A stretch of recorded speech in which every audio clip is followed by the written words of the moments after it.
उस रात जब पूरा गांव सो चुका था, एक युवक अकेला नदी के किनारे बैठा था। उसकी आंखों में नींद नहीं थी, सिर्फ एक सवाल था, क्या मेरी कोई कीमत ही नहीं है? उसने अपने दोनों हाथों को देखा, वही हाथ जिन्होंने अपने परिवार के लिए दिन रात मेहनत की थी, वही हाथ जिन्होंने दोस्तों की मुश्किलों में उनका साथ दिया था, वही हाथ जिन्होंने कभी किसी को खाली नहीं लौटाया। लेकिन आज उन्हीं हाथों को कोई पकड़ने वाला नहीं था।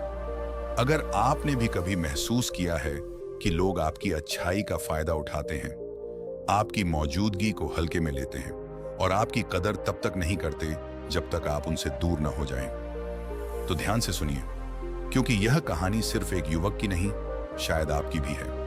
उस युवक का नाम आर्यन था। उम्र कोई 25 साल, चेहरा शांत, स्वभाव विनम्र और दिल इतना साफ था कि कोई भी उससे मदद मांगता तो वह बिना एक पल सोचे तैयार हो जाता। गांव में लोग उसे अच्छा इंसान कहते थे, लेकिन सम्मान कोई नहीं देता था। हर किसी के पास उसके लिए काम था, लेकिन उसके दुख सुनने का समय किसी के पास नहीं था। धीरे धीरे आर्यन को समझ आने लगा कि लोग उसके व्यवहार से नहीं, उसकी उपलब्धता से प्यार करते हैं। सुबह सूरज निकलने से पहले वह खेतों में पहुंच जाता, दिन भर मेहनत करता, शाम को घर लौटकर मां की दवाइयां लाता, पड़ोसी बुलाते तो उनका सामान भी उठा देता, कोई पैसे मांगता तो अपनी छोटी सी बचत भी दे देता। लेकिन जब कभी उसे किसी की जरूरत पड़ती, सबके पास कोई ना कोई बहाना तैयार होता। शुरुआत में उसे लगता था कि शायद यही जीवन है, शायद अच्छे लोगों के साथ ऐसा ही होता है। लेकिन हर बीतते दिन के साथ उसके भीतर एक खालीपन बढ़ता जा रहा था। एक दिन गांव में एक बड़ा उत्सव था। पूरे गांव के लोग मिलकर तैयारी कर रहे थे। आर्यन ने सबसे ज्यादा मेहनत की। उसने सजावट की, खाना बनाने में मदद की, मेहमानों की व्यवस्था की। जब कार्यक्रम शुरू हुआ, गांव के मुखिया ने मंच पर उन लोगों का नाम लिया जिन्होंने आयोजन में योगदान दिया था। एक एक करके सबका नाम पुकारा गया, लेकिन आर्यन का नहीं। वह भीड़ के पीछे खड़ा मुस्कुराने की कोशिश कर रहा था। उसके होंठ मुस्कुरा रहे थे, लेकिन आंखें बार बार नम हो रही थीं। किसी ने ध्यान तक नहीं दिया कि जिस इंसान ने सबसे ज्यादा काम किया, उसका नाम तक नहीं लिया गया। रात को जब वह घर लौटा, उसकी मां ने पूछा, बेटा, तू इतना चुप क्यों है? आर्यन ने मुस्कुराकर कहा, कुछ नहीं मां, बस थोड़ा थक गया हूं। लेकिन मां मां होती है। उसने बेटे की आंखों में छिपा दर्द पढ़ लिया। धीरे से बोली, बेटा, शरीर की थकान तो सोकर उतर जाती है, लेकिन आत्मा की थकान वह तब आती है जब इंसान अपनी कीमत दूसरों की नजरों में ढूंढने लगता है। आर्यन ने पहली बार सिर झुका लिया। वह कुछ बोल नहीं पाया। अगले दिन उसका सबसे करीबी मित्र देव उसके पास आया। आर्यन, आज फिर मेरे खेत में काम कर देगा? मजदूर नहीं आए। आर्यन ने बिना कुछ कहे हां कर दी। पूरा दिन उसने देव के खेत में काम किया। शाम हुई तो देव अपने दूसरे दोस्तों के साथ हंसते हुए चला गया। एक बार भी पीछे मुड़कर नहीं देखा। आर्यन वहीं खड़ा रह गया। उसने मन ही मन सोचा, क्या मैं सिर्फ लोगों के काम आने के लिए पैदा हुआ हूं? क्या मेरी अपनी कोई पहचान नहीं? क्या मेरी खुशी की कोई कीमत नहीं? उस रात उसने पहली बार आईने में खुद को देखा और अपने आप से पूछा, अगर मैं कल इस गांव से चला जाऊं, क्या किसी को फर्क पड़ेगा? यह सवाल उसके दिल में तीर की तरह उतर गया। दिन बीतते गए। अब उसे लोगों की बातें चुभने लगी थीं। कोई कहता, आर्यन तो मना ही नहीं करता। कोई हंसकर बोलता, उसे बोल दो, वह कर देगा। धीरे धीरे उसे समझ आने लगा कि लोग उसकी अच्छाई की नहीं, उसकी कमजोरी की आदत डाल चुके हैं। एक शाम वह बाजार से लौट रहा था। रास्ते में उसने देखा कि कुछ बच्चे एक पुराने पेड़ पर पत्थर मार रहे हैं। पेड़ चुपचाप खड़ा था। फल गिरते रहे। बच्चे उन्हें उठाकर हंसते हुए चले गए। आर्यन कुछ देर उस पेड़ को देखता रहा। उसके मन में एक अजीब सा विचार आया, जो सबसे ज्यादा देता है, उसी पर सबसे ज्यादा पत्थर क्यों फेंके जाते हैं? यह सवाल उसके मन में गूंजता रहा। उस रात वह सो नहीं पाया। कभी छत को देखता, कभी अंधेरे को। उसके भीतर जैसे कोई आवाज लगातार कह रही थी कि जीवन में कुछ बहुत बड़ा है, जिसे वह अभी तक समझ नहीं पाया। सुबह होने से पहले वह घर से निकल पड़ा। बिना किसी मंजिल के चलता गया। खेत पीछे छूट गए। गांव की आवाजें भी धीरे धीरे गायब हो गईं। सामने घना जंगल था। हवा में अजीब सी शांति थी। पक्षियों की आवाजें भी जैसे किसी रहस्य की ओर इशारा कर रही थीं। चलते चलते वह एक पुराने रास्ते पर पहुंचा जिसे गांव के लोग वर्षों से भूल चुके थे। कहते थे कि उस रास्ते पर कभी कभी ऐसे महापुरुष दिखाई देते हैं जो सिर्फ उन्हीं लोगों को मिलते हैं जिनके भीतर प्रश्न सच्चे होते हैं। आर्यन इन बातों पर कभी विश्वास नहीं करता था, लेकिन आज उसका दिल उसी रास्ते की ओर खींचता चला गया। कुछ दूर जाने के बाद उसने देखा कि एक विशाल बरगद के नीचे कोई शांत मुद्रा में बैठा है। चारों ओर गहरा सन्नाटा था। हवा जैसे उस स्थान के पास आते ही धीमी हो गई थी। पेड़ों की पत्तियां तक बिना आवाज के हिल रही थीं। आर्यन का दिल तेजी से धड़कने लगा। उसने एक कदम आगे बढ़ाया। तभी उस शांत पुरुष ने बिना आंखें खोले धीमे स्वर में कहा, जिसे दुनिया ने ठुकराया है, वह यहां क्यों आया है? आर्यन वहीं ठिठक गया। उसने तो अभी तक अपना नाम भी नहीं बताया था। उस शांत स्वर को सुनते ही आर्यन के पैरों तले जैसे जमीन खिसक गई। उसकी सांसें तेज हो गईं। उसने चारों ओर देखा। जंगल वैसा ही शांत था। हवा की हल्की सरसराहट और पक्षियों की धीमी आवाजों के अलावा वहां कुछ भी नहीं था। फिर भी उस एक वाक्य ने उसके भीतर छिपे हर दर्द को जैसे बाहर ला दिया था। कुछ क्षण तक वो कुछ बोल ही नहीं पाया। सामने बैठे महापुरुष ने धीरे धीरे अपनी आंखें खोली। उनके चेहरे पर ऐसी शांति थी जिसे शब्दों में बांधना असंभव था। उनकी आंखों में न कोई प्रश्न था, न कोई निर्णय, केवल करुणा थी। आर्यन ने धीरे से पूछा, आप कौन हैं? महापुरुष हल्का सा मुस्कुराए और बोले, नाम जानने से सत्य नहीं मिलता, पहले ये जानो कि तुम स्वयं कौन हो। ये सुनते ही आर्यन के भीतर जैसे एक और तूफान उठ खड़ा हुआ। उसने वर्षों बाद किसी के सामने अपने मन का बोझ खोलने का निश्चय किया। वो धीरे धीरे उनके सामने बैठ गया। कुछ देर तक दोनों के बीच पूर्ण मौन रहा। आर्यन को यह मौन अजीब लग रहा था। उसे लगा शायद उसे कुछ कहना चाहिए। आखिरकार उसकी आंखों से आंसू बह निकले। उसने कांपती हुई आवाज में कहा, मैं थक गया हूं। मैंने हमेशा सबकी मदद की, कभी किसी का बुरा नहीं चाहा, हर किसी के लिए खुद को बदलता रहा, लेकिन आज लगता है कि मेरी कोई कीमत ही नहीं है। लोग मुझे सिर्फ तब याद करते हैं जब उन्हें मेरी जरूरत होती है। काम खत्म होते ही मैं उनके लिए अजनबी बन जाता हूं। क्या अच्छा इंसान होना ही मेरी सबसे बड़ी गलती है? महापुरुष शांत भाव से उसे देखते रहे। उन्होंने कोई उत्तर नहीं दिया। कुछ देर बाद पास रखे मिट्टी के एक छोटे पात्र को उठाया और उसमें भरा स्वच्छ जल आर्यन के सामने रख दिया। फिर उन्होंने मुट्ठी भर धूल उठाकर उस जल में डाल दी। पानी तुरंत मटमैला हो गया। उन्होंने पूछा, क्या अब इसमें अपना चेहरा दिखाई देता है? आर्यन ने सिर हिलाते हुए कहा, नहीं। महापुरुष बोले, यदि अभी इसी समय तुम इसे साफ करने की कोशिश करोगे तो क्या होगा?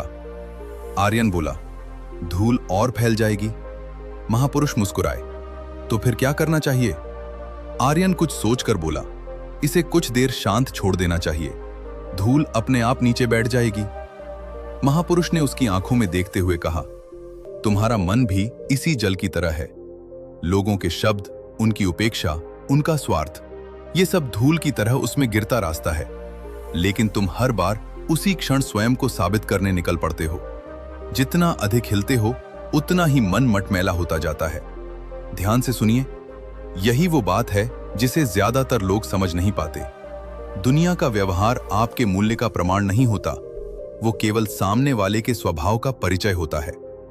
आर्यन पहली बार पूरी एकाग्रता से सुन रहा था। फिर भी उसके मन में एक सवाल बाकी था। उसने कहा, लेकिन अगर कोई हमारी कदर ही न करे तो क्या हमें चुपचाप सब सहते रहना चाहिए? महापुरुष ने सामने खड़े एक विशाल वृक्ष की ओर संकेत किया। उसकी शाखाओं पर सैकड़ों पक्षी बैठे थे। कुछ फल खा रहे थे, कुछ डालियां तोड़ रहे थे। फिर भी वृक्ष न क्रोधित था न दुखी। महापुरुष बोले, वो वृक्ष इसलिए फल नहीं देता कि लोग उसकी प्रशंसा करें। वो इसलिए फल देता है क्योंकि फल देना उसका स्वभाव है।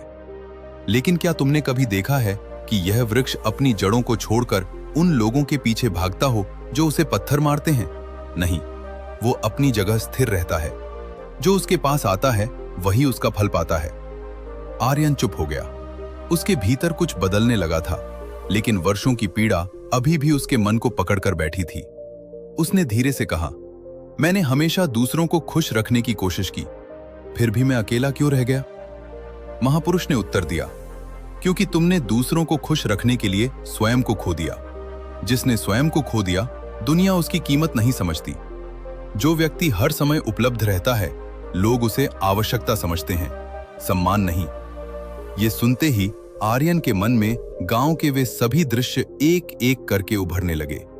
उत्सव में उसका नाम न लिया जाना, देव का बिना धन्यवाद कहे चले जाना, लोगों का यह कहना कि उसे बोल दो, वो मना नहीं करेगा। हर दृश्य अब पहले जैसा नहीं लग रहा था। पहली बार उसे लगा कि शायद समस्या पूरी तरह दुनिया में नहीं थी। शायद वो स्वयं भी अनजाने में लोगों को यह सिखा चुका था कि उसकी कोई सीमा नहीं है। लेकिन कहानी का सबसे महत्वपूर्ण हिस्सा अभी बाकी था। महापुरुष धीरे धीरे उठे और जंगल के भीतर चलने लगे। उन्होंने पीछे मुड़कर भी नहीं देखा कि आर्यन उनके साथ आ रहा है या नहीं। कुछ क्षण तक आर्यन वहीं बैठा रहा, फिर जैसे किसी अदृश्य शक्ति ने उसे आगे बढ़ने के लिए प्रेरित किया, वो भी उनके पीछे चल पड़ा। जंगल और घना होता जा रहा था। सूर्य की किरणें पेड़ों के बीच से छनकर जमीन पर पड़ रही थीं। वातावरण में ऐसी शांति थी कि अपने हृदय की धड़कन भी सुनाई दे रही थी। कुछ दूर चलने के बाद वे एक छोटे से तालाब के पास रुके। तालाब का जल बिल्कुल स्थिर था। महापुरुष ने पूछा, बताओ, इसमें आकाश दिखाई दे रहा है? आर्यन ने कहा, हाँ बिल्कुल। लिए बदल देने वाले थे।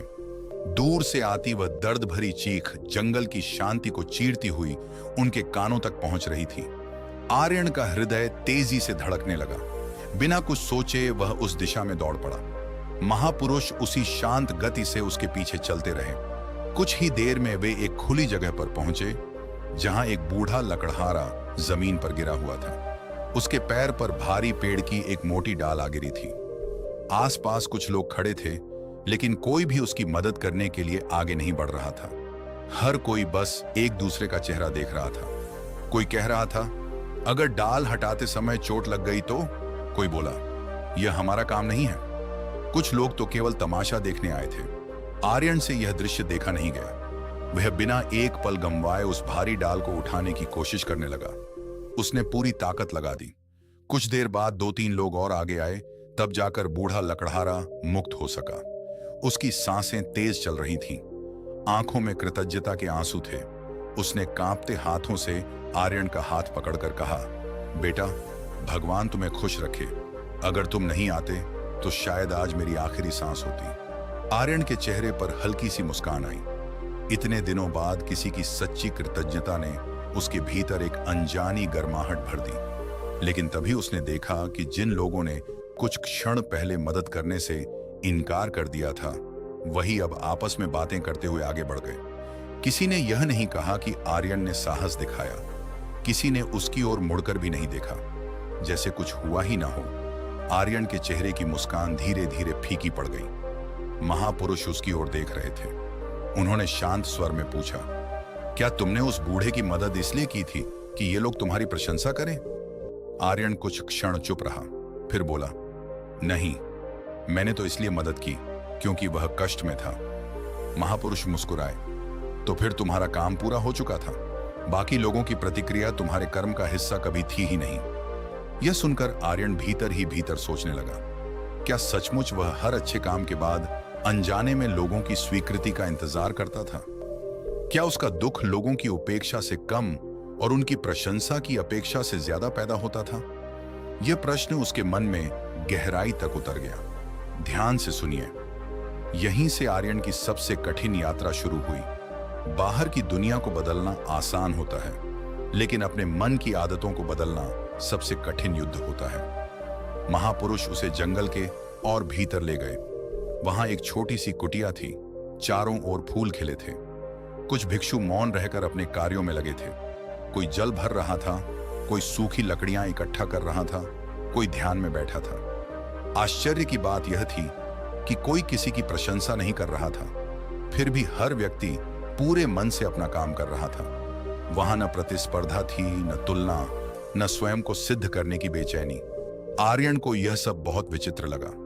उसने एक युवा भिक्षु से पूछा, अगर कोई तुम्हारी मेहनत की तारीफ ना करे तो तुम्हें बुरा नहीं लगता?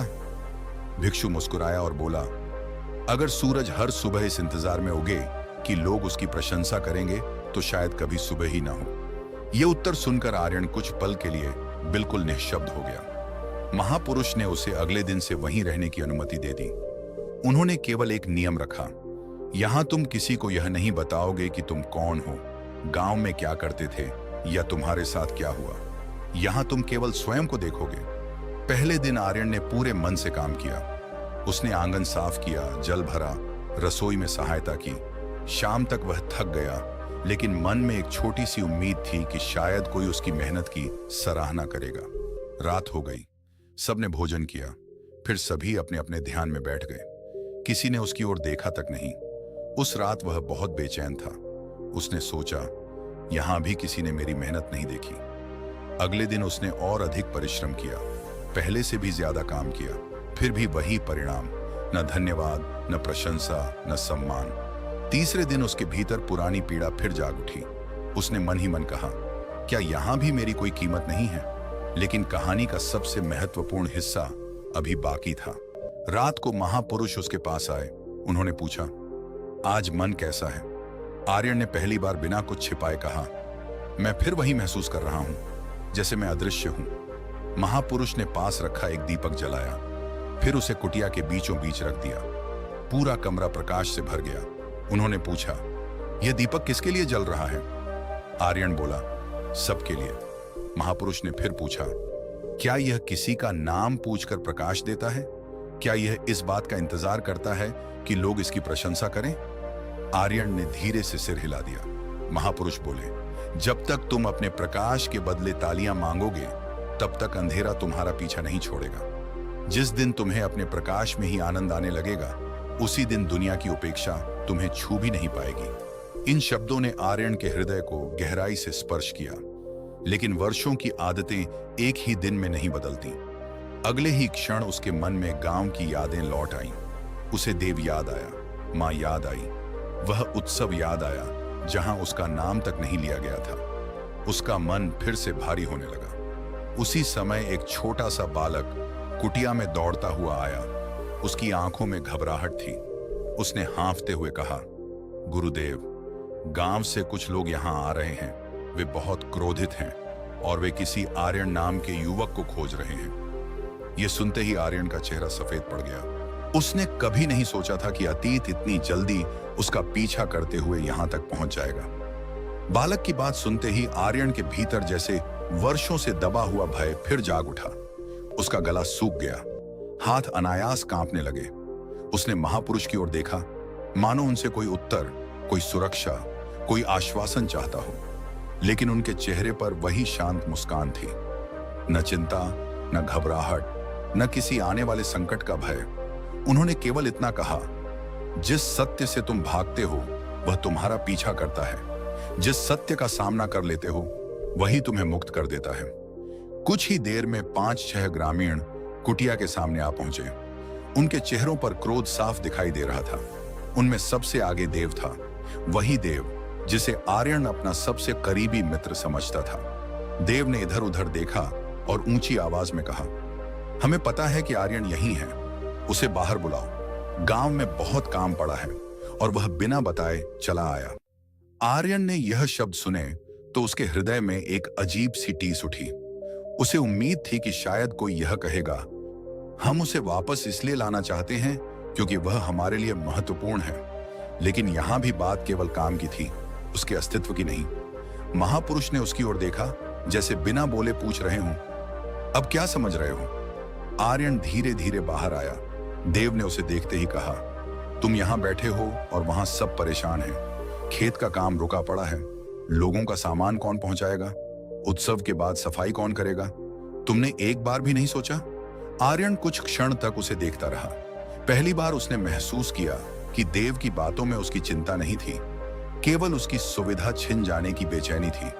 उसके भीतर पुराने दिनों का आर्यन जागा, जो तुरंत माफी मांगकर सबके साथ लौट जाता। लेकिन उसी क्षण उसे महापुरुष की बात याद आई, जो व्यक्ति हर समय उपलब्ध रहता है, लोग उसे आवश्यकता समझते हैं, सम्मान नहीं। उसने शांत स्वर में कहा, देव, क्या कभी तुम्हें यह जानने की इच्छा हुई कि मैं कैसा हूं? देव कुछ पल के लिए चुप हो गया, फिर बोला, यह सब बात की बातें हैं, पहले चलो। आर्यन ने फिर पूछा, क्या कभी तुमने यह सोचा कि जिस इंसान से तुम हर दिन मदद मांगते थे, शायद उसे भी किसी दिन तुम्हारी जरूरत पड़ सकती है?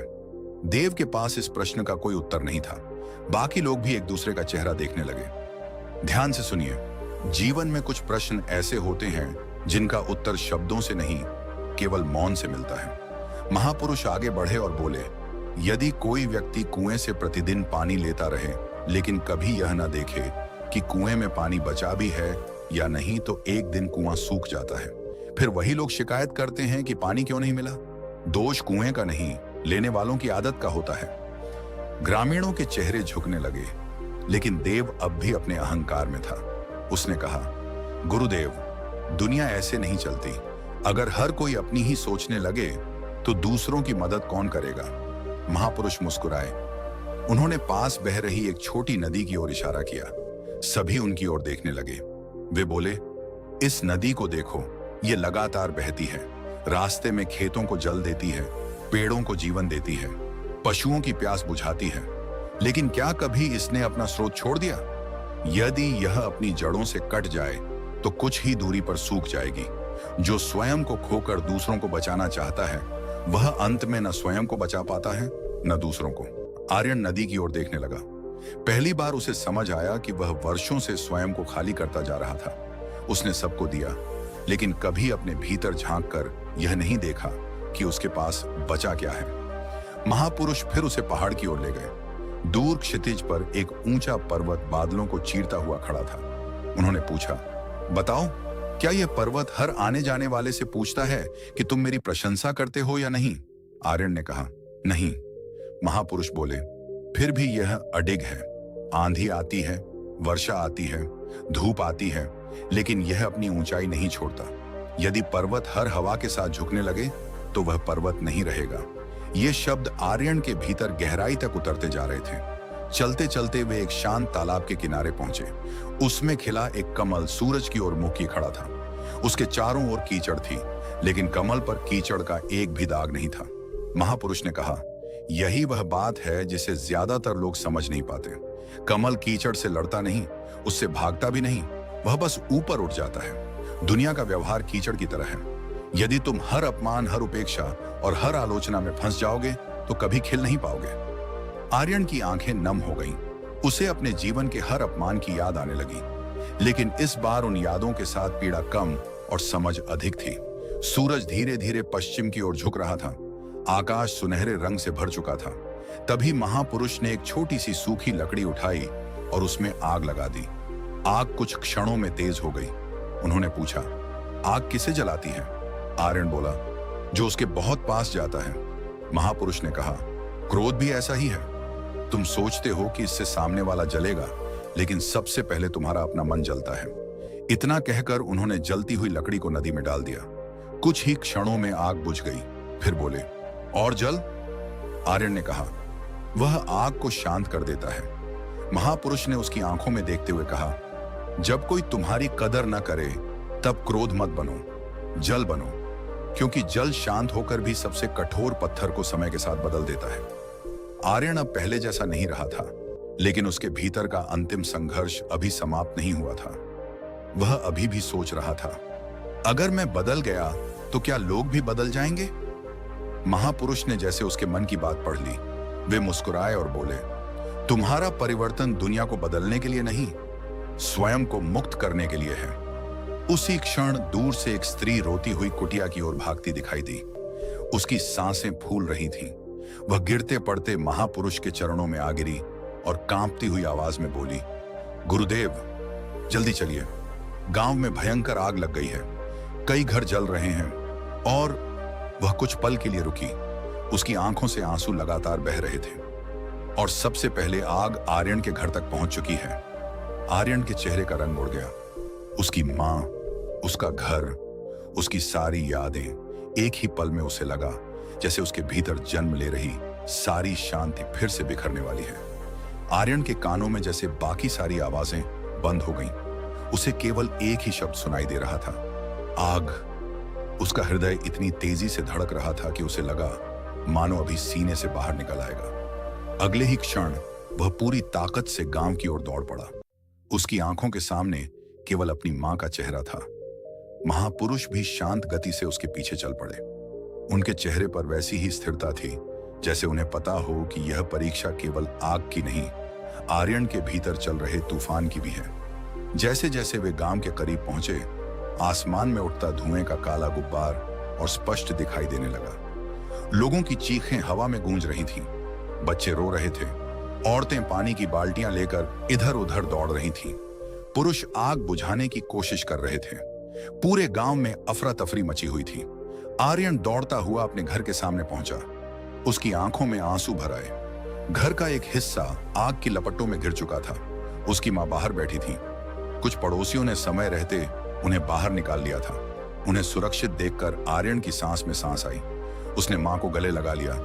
मां ने कांपते हुए उसके सिर पर हाथ रखा और बोली, मैं ठीक हूं बेटा, लेकिन घर। आर्यन ने मुड़कर अपने घर को देखा। वर्षों की मेहनत, बचपन की यादें, पिता की तस्वीर, मां की छोटी छोटी जमा पूंजी, सब आग में जलता हुआ दिखाई दे रहा था। कुछ क्षणों के लिए उसके भीतर ऐसा क्रोध उठा कि उसे लगा वह चीख पड़ेगा। उसने आकाश की ओर देखा और मन ही मन कहा, हे ईश्वर, क्या मेरी परीक्षा अभी बाकी थी? क्या मैंने किसी का बुरा किया था? फिर मेरे साथ ही ऐसा क्यों? ध्यान से सुनिए, जीवन का सबसे कठिन प्रश्न यही होता है, क्यों मैं? और यही प्रश्न इंसान को या तो तोड़ देता है या फिर उसे नया जन्म दे देता है। तभी किसी ने पीछे से चिल्लाकर कहा, आग पड़ोस के घर तक फैल रही है, कोई मदद करो। आर्यन ने देखा कि जिस घर में आग फैल रही थी वह देव का था। एक पल के लिए समय जैसे थम गया। उसके मन में दो आवाजें उठी। पहली आवाज बोली, याद है जब तुम्हें उसकी जरूरत थी तब उसने तुम्हारी परवाह नहीं की, आज उसे उसके हाल पर छोड़ दो। दूसरी आवाज बहुत धीमी थी लेकिन शांत थी। वह कह रही थी, तुम्हारा चरित्र इस बात से तय नहीं होगा कि लोगों ने तुम्हारे साथ क्या किया, तुम्हारा चरित्र इस बात से तय होगा कि तुम अब क्या करते हो। आर्यन वहीं खड़ा रह गया। उसके भीतर वर्षों का दर्द, अपमान, उपेक्षा और क्रोध एक साथ उमड़ पड़ा। उसकी मुट्ठियां भींच गईं, आंखों में आंसू थे। वह स्वयं से लड़ रहा था। महापुरुष कुछ दूरी पर खड़े सब देख रहे थे। उन्होंने कोई आदेश नहीं दिया। उन्होंने केवल इतना कहा, आज निर्णय तुम्हारा होगा। यही वह क्षण था जिसका आर्यन को पता भी नहीं था कि वह वर्षों से इंतजार कर रहा है। कुछ सेकंड बाद उसने गहरी सांस ली और पूरी ताकत से देव के घर की ओर दौड़ पड़ा। वह जलती हुई दीवार के भीतर घुस गया। धुएं से उसकी आंखें जलने लगीं। सांस लेना कठिन हो गया। तभी उसे भीतर से किसी बच्चे के रोने की आवाज सुनाई दी। वह आवाज देव के छोटे बेटे की थी। आर्यन बिना एक पल गंवाए अंदर पहुंचा। बच्चा कोने में डरा हुआ बैठा था। उसने उसे अपनी बाहों में उठाया और बाहर की ओर दौड़ पड़ा। जैसे ही वह दरवाजे के पास पहुंचा, छत का एक जलता हुआ हिस्सा उसके कंधे पर आ गिरा। तेज दर्द से उसकी चीख निकल गई, लेकिन उसने बच्चे को अपनी पकड़ से ढीला नहीं होने दिया। बाहर आते ही गांव वालों ने बच्चे को सुरक्षित पकड़ लिया। देव दौड़ता हुआ आया। उसने अपने बेटे को सीने से लगा लिया। उसकी आंखों से लगातार आंसू बह रहे थे। कुछ क्षण बाद उसने आर्यन की ओर देखा। पहली बार उसकी आंखों में अहंकार नहीं था, केवल शर्म थी। वह धीरे धीरे आर्यन के सामने आया और कांपती आवाज में बोला, मैंने कभी तुम्हारी कदर नहीं की। मैं हमेशा तुम्हें सिर्फ एक सहारा समझता रहा। आज अगर तुम ना होते तो मेरा बेटा। उसकी आवाज भर्रा गई। आर्यन कुछ बोल नहीं पाया, लेकिन उसी क्षण उसके कंधे का दर्द बढ़ गया। वह लड़खड़ाया और जमीन पर गिर पड़ा। गांव वाले तुरंत उसकी ओर दौड़े। उसकी मां घबराकर रोने लगी। महापुरुष उसके पास आए। उन्होंने उसके माथे पर हाथ रखा और कहा, शरीर का घाव समय भर देगा, लेकिन आज तुम्हारे भीतर जो टूटा है वह तुम्हारा अहंकार था, और जो जन्मा है वह करुणा है।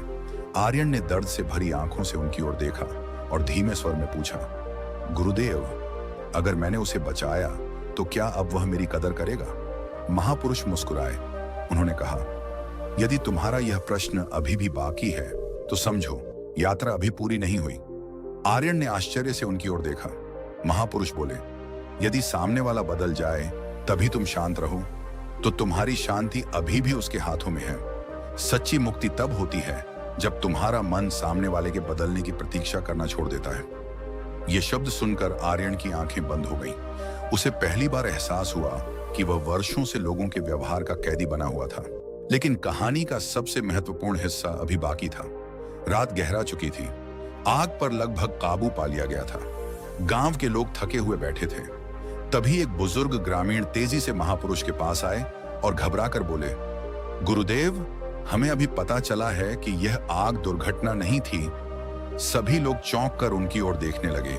बुजुर्ग ने कांपती आवाज में कहा, किसी ने जानबूझकर पूरे गांव में आग लगाई है और वह व्यक्ति अभी भी गांव के अंदर छिपा हुआ है। आर्यन ने धीरे धीरे अपनी आंखें खोली। उसे बिल्कुल भी अंदाजा नहीं था कि उसकी सबसे बड़ी परीक्षा अभी समाप्त नहीं हुई, बल्कि अब शुरू होने वाली थी। रात का अंधेरा अब पहले से कहीं अधिक भारी लग रहा था। आग की बुझती हुई लपटें बीच बीच में लाल चमक के साथ आसमान को रोशन कर रही थीं। पूरे गांव में सन्नाटा फैल गया। अभी कुछ देर पहले तक जो लोग आग बुझाने में लगे थे, अब एक दूसरे को शक की निगाह से देखने लगे। हर चेहरे पर एक ही सवाल था, आखिर यह सब किसने किया? डर धीरे धीरे विश्वास को निगलने लगा। लोग अपने ही पड़ोसियों पर संदेह करने लगे। किसी ने कहा, शायद बाहर का कोई आदमी होगा।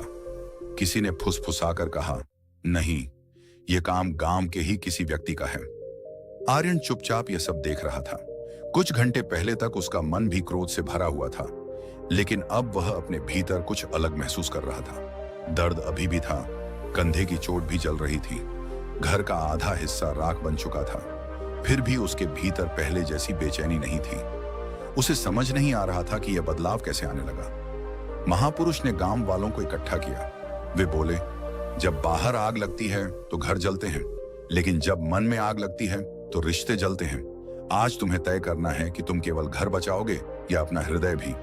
इतने में कुछ युवक एक आदमी को पकड़कर वहां ले आए। उसके कपड़े धुएं से काले हो चुके थे, चेहरा भय से कांप रहा था। लोग चिल्लाने लगे, यही है जिसने आग लगाई।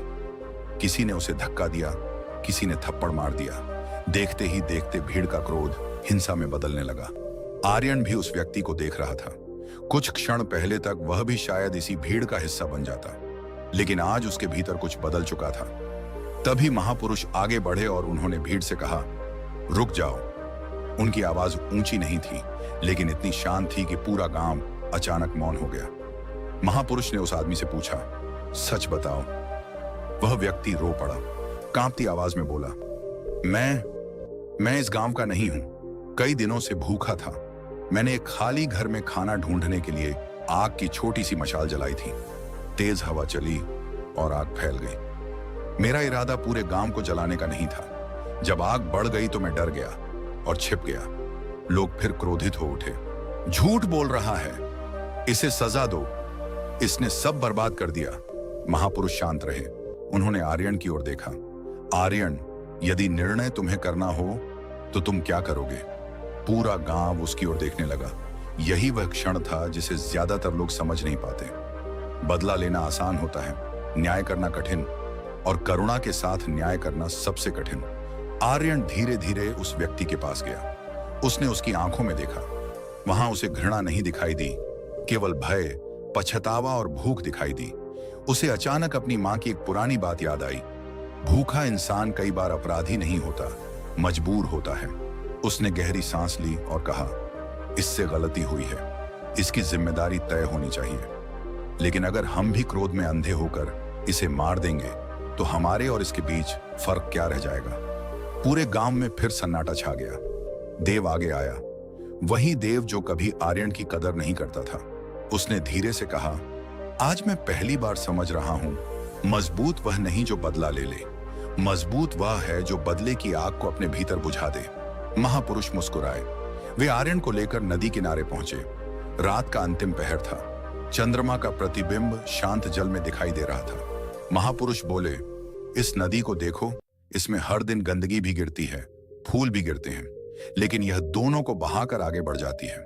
यदि यह हर पत्थर से लड़ने लगे तो समुद्र तक कभी नहीं पहुंच पाएगी। आर्यन लंबे समय तक नदी को देखता रहा। उसे अचानक महसूस हुआ कि वह वर्षों से हर अपमान, हर ताने और हर उपेक्षा को अपने भीतर जमा करता आया था। वह उन्हें बार बार याद करता था, जैसे अपने ही घावों को रोज कुरेदता हो। उसने धीमे स्वर में पूछा, गुरुदेव, क्या लोगों को माफ कर देना ही समाधान है? महापुरुष ने मुस्कुराकर कहा, क्षमा का अर्थ यह नहीं कि जो हुआ उसे सही मान लो। क्षमा का अर्थ है कि तुम अपने मन को उस घटना की कैद से मुक्त कर दो। जिस दिन तुमने अपने दुख की चाबी दूसरों के हाथ से वापस ले ली, उसी दिन तुम्हारा नया जीवन शुरू हो जाएगा। ये शब्द सुनते ही आर्यन की आंखें बंद हो गईं। उसे पहली बार महसूस हुआ कि उसकी सबसे बड़ी लड़ाई गांव वालों से नहीं थी, देव से नहीं थी, दुनिया से भी नहीं थी। उसकी सबसे बड़ी लड़ाई उस आवाज से थी जो हर दिन उसे कहती थी, तुम्हारी कीमत दूसरों की नजरों से तय होती है। और उसी क्षण वह आवाज धीरे धीरे कमजोर होने लगी। सुबह की पहली किरण क्षितिज पर उभरी। आर्यन ने आंखें खोली। कई दिनों बाद उसके चेहरे पर ऐसी मुस्कान थी जिसमें किसी की स्वीकृति की भूख नहीं थी। वह शांत था, लेकिन यह अंत नहीं था। महापुरुष ने उसकी ओर देखा और कहा, अब तुम सुनने के लिए तैयार हो वह अंतिम सत्य जिसे सुनने के बाद तुम्हारा जीवन कभी पहले जैसा नहीं रहेगा। आर्यन ने श्रद्धा से सिर झुका दिया, लेकिन तभी दूर से घोड़ों की तेज टापों की आवाज सुनाई दी। कुछ सैनिक गांव की ओर तेजी से बढ़ रहे थे। उनके मुखिया ने ऊंची आवाज में घोषणा की, राजा के आदेश से इस गांव का एक व्यक्ति हमारे साथ चलेगा। उस पर राजकोष से जुड़ा एक गंभीर आरोप लगा है। सभी लोग स्तब्ध रह गए और अगले ही पल सैनिकों की उंगली सीधे आर्यन की ओर उठ गई। सैनिकों की उंगली जैसे ही आर्यन की ओर उठी, पूरे गांव में हलचल मच गई। कुछ लोगों ने आश्चर्य से उसकी ओर देखा, कुछ के मन में संदेह जाग उठा, तो कुछ लोग बिना सत्य जाने ही फुसफुसाने लगे, कहीं सचमुच यही दोषी तो नहीं? यही दुनिया की सबसे बड़ी विडंबना है। जो लोग कल तक तुम्हारे साथ थे, वे आज केवल एक आरोप सुनकर तुमसे दूरी बना लेते हैं। आर्यन ने चारों ओर नजर दौड़ाई। उसे किसी से शिकायत नहीं थी। कुछ दिन पहले तक शायद वह इन निगाहों से टूट जाता, लेकिन आज उसके भीतर एक नई शांति जन्म ले चुकी थी। उसने महापुरुष की ओर देखा। वे पहले की तरह शांत खड़े थे। उनके चेहरे पर वही करुणा, वही स्थिरता और वही विश्वास था। उन्होंने केवल इतना कहा, सत्य को अपनी रक्षा करने के लिए शोर की आवश्यकता नहीं होती। सैनिकों का मुखिया आगे बढ़ा और कठोर स्वर में बोला, राजकोष से भेजा गया सोने का एक संदूक कई दिन पहले इसी मार्ग से गुजरा था। हमें सूचना मिली है कि उसका एक हिस्सा गायब है और गवाहों ने तुम्हारा नाम लिया है। राजा ने तुम्हें तत्काल उपस्थित करने का आदेश दिया है। यह सुनकर गांव वालों में फिर कानाफूसी शुरू हो गई। देव तुरंत आगे आया और बोला, नहीं, यह असंभव है। मैं इसे बचपन से जानता हूं। यह किसी का एक सिक्का भी नहीं ले सकता। सैनिक ने उसकी बात काटते हुए कहा, निर्णय राजा करेंगे, तुम नहीं। आर्यन ने शांत स्वर में पूछा, यदि मैं निर्दोष हूं तो क्या मुझे भयभीत होना चाहिए? सैनिक कुछ क्षण उसे देखता रहा। उसने ऐसे आरोपी पहले कभी नहीं देखे थे जो बिना घबराहट के स्वयं चलने को तैयार हों। तभी महापुरुष ने आर्यन के कंधे पर हाथ रखा और कहा, याद रखो, जब मन सत्य पर टिका हो तब परिस्थितियां केवल परीक्षा बनती हैं, सजा नहीं। आर्यन सैनिकों के साथ चल पड़ा। गांव वाले दूर तक उसे जाते हुए देखते रहे। उसकी मां की आंखों में आंसू थे, लेकिन इस बार उन आंसुओं में भय कम और विश्वास अधिक था। देव दौड़कर उसके पास आया और बोला, मुझे माफ कर देना, मैंने तुम्हें कभी समझा ही नहीं। अगर जरूरत पड़ी तो मैं तुम्हारे लिए राजा के सामने भी गवाही दूंगा। आर्यन हल्का सा मुस्कुराया। उसने कहा, यदि तुम्हारा हृदय सचमुच बदल गया है तो वही मेरी सबसे बड़ी गवाही है। लंबी यात्रा के बाद वे राजमहल पहुंचे। विशाल सभा लगी हुई थी। मंत्री, सैनिक और अनेक अधिकारी वहां उपस्थित थे। राजा गंभीर मुद्रा में सिंहासन पर बैठे थे। उन्होंने आर्यन की ओर देखा और पूछा, क्या तुम अपने ऊपर लगे आरोप को स्वीकार करते हो? आर्यन ने बिना झिझक उत्तर दिया, नहीं महाराज, लेकिन यदि आपको सत्य जानना है तो पहले यह जानिए कि आरोप किसने लगाया है। इतने में एक व्यापारी आगे आया। उसने कहा, मैंने इसे उस मार्ग के पास देखा था जहां से राजकोष गुजरा था। राजा ने आर्यन से पूछा, क्या यह सत्य है? आर्यन ने उत्तर दिया, हाँ महाराज, मैं उस मार्ग से गुजरा था, लेकिन किसी को रास्ते में देख लेना और अपराधी होना दोनों अलग बातें हैं। सभा में मौन छा गया। तभी महापुरुष भी राज दरबार में पहुंचे। राजा तुरंत सिंहासन से उतरकर उनके चरणों में झुक गए। पूरा दरबार आश्चर्यचकित रह गया। राजा ने विनम्रता से कहा, गुरुदेव, यदि आप स्वयं यहां आए हैं तो अवश्य कोई गहरा कारण होगा। महापुरुष ने कहा, महाराज, आज केवल इस युवक का नहीं, पूरे राज्य के विवेक का निर्णय होना है। फिर उन्होंने सभा के बीच एक स्वच्छ दर्पण मंगवाया। उन्होंने उसे राजा, मंत्रियों और उपस्थित लोगों के सामने रखा और पूछा, यदि इस दर्पण पर धूल जम जाए तो क्या चेहरा बदल जाता है? सभी ने एक स्वर में कहा, नहीं। महापुरुष बोले, फिर केवल आरोप की धूल पड़ते ही तुम किसी मनुष्य का चरित्र कैसे बदल देते हो? सत्य तब भी सत्य रहता है जब संसार उसे पहचान न पाए। उनके शब्द पूरे दरबार में गूंज उठे। तभी एक वृद्ध सैनिक कांपते हुए आगे आया। उसने राजा के सामने सिर झुका दिया और बोला, महाराज, अपराध इस युवक ने नहीं किया। कुछ लालची कर्मचारियों ने राजकोष का धन चुराया था। मैंने भय के कारण अब तक मौन रखा। आज गुरुदेव के वचन सुनकर मेरा विवेक जाग गया है। दोषी मैं भी हूं, क्योंकि मैंने सत्य छिपाया। पूरा दरबार स्तब्ध रह गया। राजा ने तुरंत जांच कराई। कुछ ही देर में सत्य सामने आ गया। वास्तविक अपराधियों को पकड़ लिया गया। आर्यन पूरी तरह निर्दोष सिद्ध हुआ। राजा स्वयं उसके पास आए और बोले, आज मैं तुम्हें सम्मान, धन और पद देना चाहता हूं। बताओ, तुम्हें क्या चाहिए? कुछ महीने पहले यही प्रश्न आर्यन के लिए सबसे बड़ा सपना होता। शायद वह सम्मान पाने के लिए कुछ भी मांग लेता, लेकिन आज उसके चेहरे पर अद्भुत शांति थी। उसने धीरे से कहा, महाराज, जिसने अपने मूल्य को जान लिया उसे दुनिया का सम्मान छोटा लगने लगता है। मैं केवल इतना चाहता हूं कि इस राज्य में किसी मनुष्य का निर्णय केवल आरोप सुनकर न किया जाए। राजा उसकी बात सुनकर भावुक हो उठे। उन्होंने उसी क्षण घोषणा की कि भविष्य में बिना प्रमाण किसी को दोषी नहीं ठहराया जाएगा। महापुरुष ने मुस्कुराकर आर्यन की ओर देखा। उनकी आंखों में संतोष था। उन्होंने कहा, आज तुमने लोगों से सम्मान नहीं पाया, तुम सम्मान के योग्य बन गए। दोनों में बहुत अंतर है। आर्यन ने गहरी सांस ली। उसे लगा जैसे वर्षों से उसके भीतर जो अंतिम गांठ बची थी वह भी खुलने लगी है। फिर भी महापुरुष ने उसकी ओर देखकर कहा, अभी एक अंतिम सत्य शेष है। जब तक तुम उसे स्वयं अनुभव नहीं करोगे, तुम्हारी यात्रा पूर्ण नहीं होगी। आर्यन ने आश्चर्य से उनकी ओर देखा। उसे लगा था कि अब सब समाप्त हो चुका है, लेकिन उसी क्षण महापुरुष ने आकाश की ओर संकेत किया। पश्चिम दिशा में घने बादल उमड़ने लगे थे। तेज हवा चलने लगी।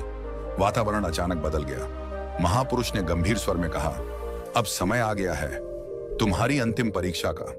यह परीक्षा किसी दूसरे से नहीं, तुम्हारे अपने भीतर से होगी।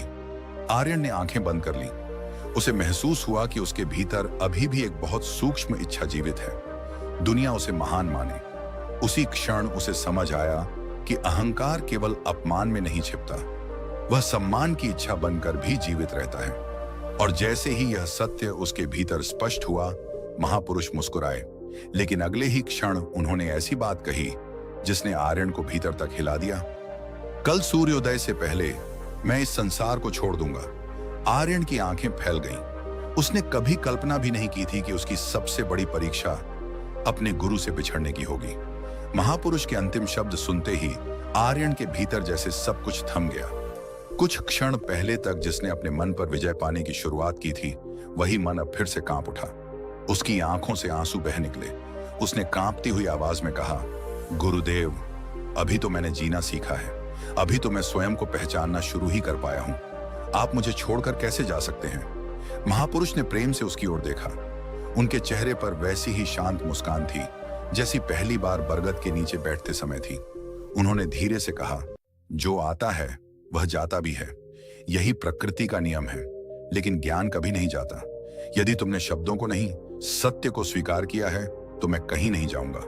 उस रात आर्यन को नींद नहीं आई। वह महापुरुष के पास बैठा रहा।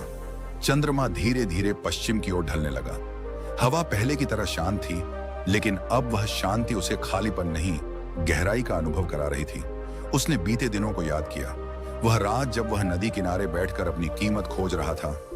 गांव का उत्सव, लोगों की उपेक्षा, देव का व्यवहार, जंगल की पहली मुलाकात, शांत जल, नदी, पर्वत, कमल, आग और फिर अपने ही भीतर चलती वह लंबी लड़ाई। अचानक उसे एहसास हुआ कि इन दिनों में दुनिया बहुत कम बदली थी, लेकिन उसका मन पूरी तरह बदल चुका था। सूर्योदय से कुछ पहले महापुरुष धीरे धीरे उठे और आर्यन को उसी बरगद के वृक्ष के पास ले गए जहां उनकी पहली भेंट हुई थी। उन्होंने कहा, आर्यन, पहली बार जब तुम यहां आए थे तब तुम अपने मूल्य का उत्तर दूसरों की आंखों में ढूंढ रहे थे। आज मैं तुमसे वही प्रश्न फिर पूछता हूं। बताओ, तुम कौन हो? इस बार आर्यन ने तुरंत उत्तर नहीं दिया। उसने आंखें बंद की। भीतर गहरा मौन था। कुछ देर बाद उसने धीरे से कहा, मैं लोगों की प्रशंसा नहीं हूं, मैं उनके अपमान भी नहीं हूं, मैं उनकी राय नहीं हूं, मैं उनका निर्णय नहीं हूं। मैं केवल वही हूं जो हर परिस्थिति में अपने सत्य और करुणा को नहीं छोड़ता। महापुरुष के चेहरे पर संतोष की मुस्कान फैल गई। उन्होंने कहा, यही ब्रह्म ज्ञान का प्रथम द्वार है। जिस दिन मनुष्य समझ लेता है कि उसकी कीमत दूसरों के व्यवहार से नहीं, उसके अपने चेतन स्वरूप से तय होती है, उसी दिन उसका भय समाप्त हो जाता है। लोग सम्मान दें या अपमान, स्वीकार करें या अस्वीकार, उसका केंद्र अब बाहर नहीं, भीतर होता है। इतने में सूरज की पहली किरण क्षितिज पर दिखाई दी। सुनहरी रोशनी पूरे जंगल में फैलने लगी। पक्षियों का मधुर कलरव गूंज उठा। उसी क्षण महापुरुष ने ध्यान की मुद्रा में आंखें बंद कर लीं। उनके चारों ओर ऐसा मौन फैल गया मानो स्वयं प्रकृति भी ठहर गई हो। आर्यन उनके चरणों में बैठ गया। उसकी आंखों से आंसू बह रहे थे, लेकिन इस बार वे दुख के नहीं थे, वे कृतज्ञता के आंसू थे। कुछ देर बाद उसने धीरे धीरे सिर उठाया। महापुरुष का चेहरा पहले की तरह शांत था, लेकिन अब उसमें शब्दों से परे एक दिव्य निस्तब्धता थी। आर्यन समझ गया कि गुरु शरीर से भले ही मौन हो गए हों, लेकिन उनकी शिक्षा अब उसके अपने हृदय की आवाज बन चुकी थी। वह गांव लौट आया। इस बार लोगों ने उसका स्वागत किया। जिन्होंने कभी उसकी उपेक्षा की थी, वे सम्मान देने लगे। राजा ने उसे राज्य का सलाहकार बनने का निमंत्रण भेजा। दूर दूर से लोग उसकी प्रशंसा करने आने लगे। लेकिन आश्चर्य की बात यह थी कि अब इन सब बातों से उसके मन में न अहंकार पैदा होता था, न उत्साह का उफान। वह सभी से प्रेम पूर्वक मिलता, सहायता करता, लेकिन अब स्वयं को खोकर नहीं। उसने सेवा करना नहीं छोड़ा, पर अपनी सीमाएं बनाना सीख लिया। उसने करुणा को अपनाया, पर स्वयं का सम्मान भी बनाए रखा। उसने क्षमा करना सीखा, पर अन्याय को स्वीकार करना नहीं। धीरे धीरे लोग उसके शब्दों से अधिक उसके जीवन से सीखने लगे। एक दिन वही देव उसके पास आया। उसकी आंखों में विनम्रता थी। उसने कहा, आर्यन, मैं अब समझ गया हूं कि सम्मान मांगा नहीं जाता, कमाया भी नहीं जाता। सम्मान तो उस व्यक्ति के पीछे स्वयं चल पड़ता है जिसने स्वयं को पहचान लिया हो। आर्यन मुस्कुराया और बोला, जब मैं तुम्हारी कदर पाने की कोशिश करता था, तब मैं स्वयं को खो देता था। जिस दिन मैंने स्वयं की कदर करना सीख लिया, उसी दिन दुनिया बदलती हुई दिखाई देने लगी। वास्तव में दुनिया नहीं बदली थी, देखने वाला बदल गया था। वर्ष बीतते गए। आर्यन जहां भी जाता, लोगों को एक ही बात समझाता, यदि कोई आपकी कदर नहीं करता तो पहले यह मत सोचिए कि आपकी कीमत कम है। यह देखिए कि कहीं आपने अपनी कीमत दूसरों की स्वीकृति से तो नहीं बांध रखी। जो व्यक्ति अपने भीतर के प्रकाश को पहचान लेता है, वह दूसरों के अंधेरे से कभी नहीं डरता। कमल की तरह बनिए जो कीचड़ में रहकर भी निर्मल रहता है। नदी की तरह बनिए जो अपमान और सम्मान दोनों को बहाकर आगे बढ़ती है। पर्वत की तरह बनिए जो हर तूफान में अडिग रहता है। आकाश की तरह बनिए जिसे बादल ढक सकते हैं लेकिन बदल नहीं सकते। और अपने भीतर ऐसी शांति जगाइए कि दुनिया का कोई भी व्यवहार आपकी आत्मा का मूल्य तय न कर सके। कहते हैं, वर्षों बाद जब लोग उस पुराने बरगद के नीचे से गुजरते तो उन्हें ऐसा लगता मानो वहां अब भी वही शांति विद्यमान है। कोई महापुरुष दिखाई नहीं देते थे, लेकिन जो भी सच्चे प्रश्न लेकर वहां बैठता, वह अपने भीतर उत्तर लेकर लौटता।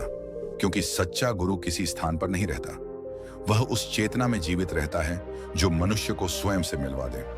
अगर आज आपको लगता है कि लोग आपकी कदर नहीं करते, तो याद रखिए, हो सकता है जीवन आपको दंड नहीं, दिशा दे रहा हो सकता है दुनिया आपको यह सिखा रही हो कि अपनी कीमत उन लोगों के हाथ में मत दीजिए जो स्वयं अपने मूल्य को नहीं जानते। जिस दिन आप अपने भीतर की शांति, करुणा और आत्मसम्मान को पहचान लेंगे, उसी दिन कोई भी उपेक्षा आपको तोड़ नहीं पाएगी।